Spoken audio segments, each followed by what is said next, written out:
नमस्कार, good morning सर्वांना। मी कल्याणी स्वागत करत आहे तुम्हा सर्वांचं आपल्या नवीन व्लॉगमध्ये। झालेली आहे नवीन दिवसाची सुरुवात। आंघोळ वगैरे करून मी फ्रेश झाले आणि चहा ठेवलाय। अगोदर चहा घेऊया आणि नंतर मग आवरून ड्युटीला जाऊया। आणि या ठिकाणी आपला चहा मस्तपैकी उकळतोय। असा भरपूर पावडर घातलेला आणि छान उकळलेला चहा प्यायला भारी वाटतं। आज नाश्त्यासाठी हे मटकीचे स्प्राउट बनवलेले आहेत। जेवणासाठी हा बेसन चिला बनवलेला आहे। थोडं करपला माझ्याकडून। चला तर मग वेळ झालेली आहे निघण्याची, जाऊया हॉस्पिटलला। ड्युटी करून मी आलेले आहे घरी येऊन फ्रेश झाले। आज जिमला सुट्टी होती त्यामुळे तिकडे काही गेले नाही आणि आता घरातली कामं आवरूया पटपट। नित्तू झोपलेले, नित्तूचे बाबा बाहेर गेलेले। घरी लवकर आले तर घराची थोडी साफसफाई करावी म्हटलं। हे सगळं पुसून घेतलं आता। या ठिकाणी आता व्यवस्थित सामान मांडूया। या भांड्यांच्या कपाटावर भरण्यांची जास्तच गर्दी होते, तर यातल्या भरण्या काढून मी आता पॅक असलेल्या कपाटात ठेवायचा विचार करते। घरातलं थोडंसं आवरायचं म्हटलं होतं तर बघा किती पसारा झाला। आता हे सगळं आवरण्यातच माझा वेळ जाईल। हे कपाट इकडे ठेवलं तर कसं वाटतंय? माझ्या दृष्टीने तर चांगलं वाटतं, पण गॅस सिलेंडर काढताना अडचण होऊ शकते। दर महिन्याला ते हलवावं लागेल परत।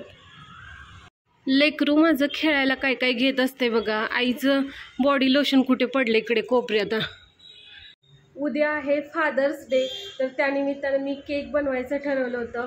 बरेच दिवस झालं डीमार्टमधून मी कंडेन्स्ड मिल्क आणून ठेवले, पण त्याचा काही वापरच केला नव्हता। तर आज मी रेसिपी बघितले कंडेन्स्ड मिल्क वापरून केक कसा बनवायचा।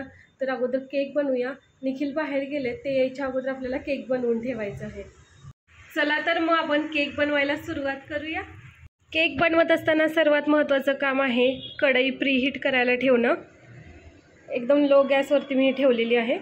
अमूलचं कंडेन्स्ड मिल्क मी आणलं होतं। हे मी सेकंड टाईम आणलेलं आहे। याच्या अगोदर एकदा आणलेलं, आठवत नाही त्यावेळी काय बनवलं होतं।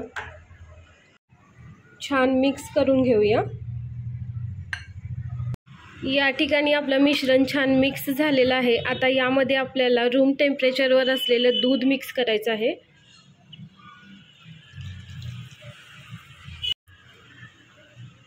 सोबतच याच्यामध्ये आपण बेकिंग पावडर आणि बेकिंग सोडा ॲड करणार आहे। कंडेन्स मिल्क वापरून केक बनवायचं असेल तर बेकिंग सोडा आणि बेकिंग पावडर थोडी जास्त प्रमाणात वापरावी लागते। बेकिंग सोडा घातलेला आहे। आता ही बेकिंग पावडर घेतलेली आहे ती घालूया। या ठिकाणी माझ्याकडे बटरस्कॉच इसेन्स आहे, तो वापरूया आपण आता याच्यामध्ये। मिश्रण छान मिक्स झालेलं आहे।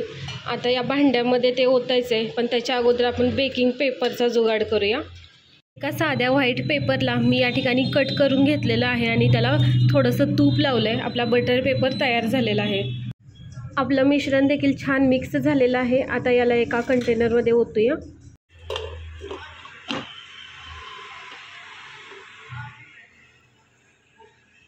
1-2 मिनिटासाठी गॅस हाय फ्लेम करूया।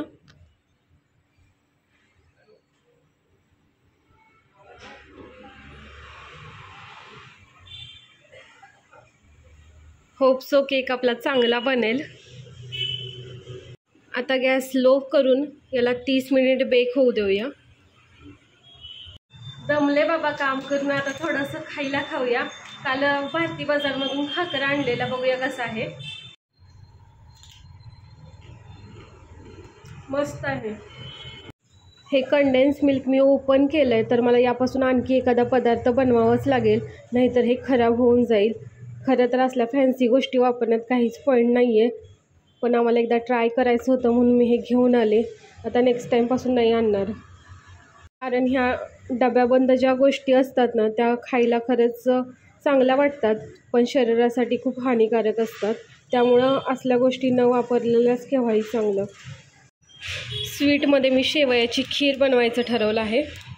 संध्याकाळचे 7:45 झालेत आणि माझी बरीचशी कामं आवरायची राहिलेत अजून। पटकन खीर बनवून घेते। खीर बनवून तयार झालेली आहे। आता हिला थंड करायला ठेवूया। आणि आपला केक देखील मस्त फुगलेला दिसतोय, पण तो अजून बनायला वेळ आहे। भारती बाजारमधून आणलेल्या मखानामध्ये आणि डीमार्टमधल्या मखानामध्ये खूप फरक आहे।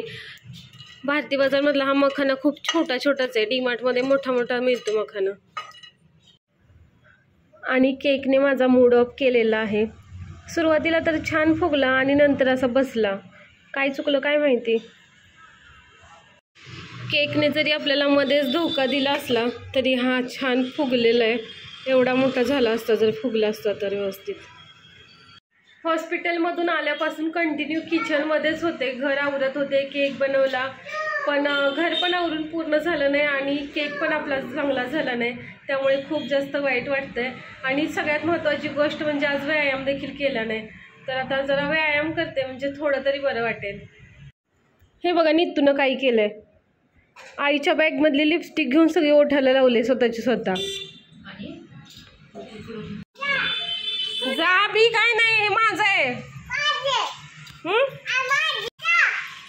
कुठे जाऊ? कशाला?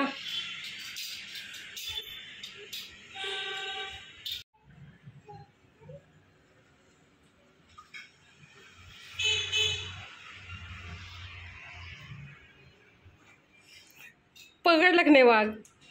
आता सापडलाय वाघ. काय काय काय काय ते लहान बाळांचं आहे का नित्तू? माझं आहे.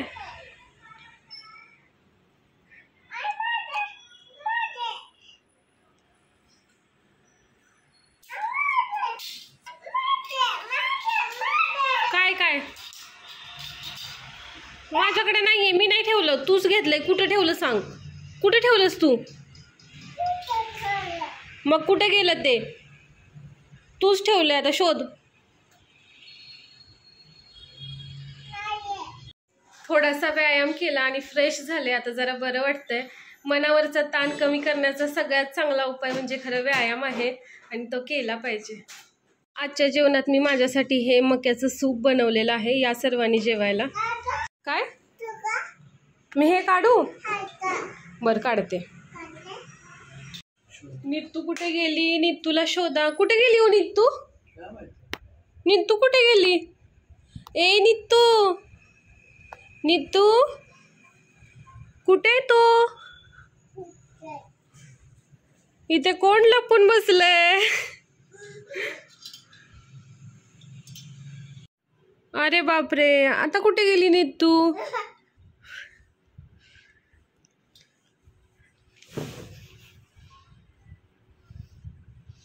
सापडली.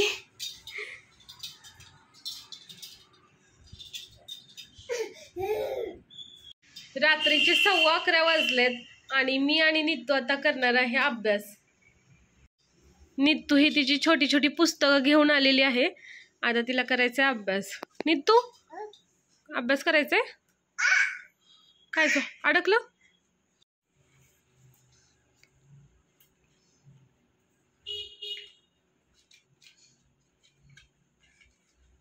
लहान मुलं खरंच क्रिएटिव्ह असतात. हे उगीच नाही म्हटलं जात. बघा काय चाललंय नित्तूचं.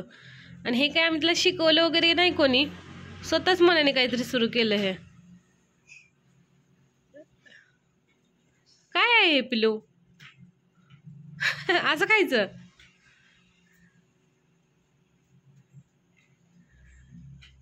चला तर मग बाय, गुड नाईट सर्वांना. उद्या पुन्हा भेटूया नवीन व्लॉगमध्ये. जर तुम्हाला आपले व्हिडिओ आवडत असतील तर चॅनलला सबस्क्राईब करा, व्हिडिओला लाईक करा, आपले व्हिडिओ जास्तीत जास्त शेअर करा. Bye bye, good night. कुठे पाल?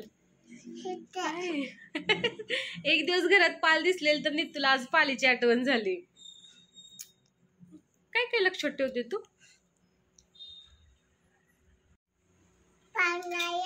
नाही पाल. बाय बाय कर सगळ्यांना. Bye bye. Bye bye, good night सर्वांना.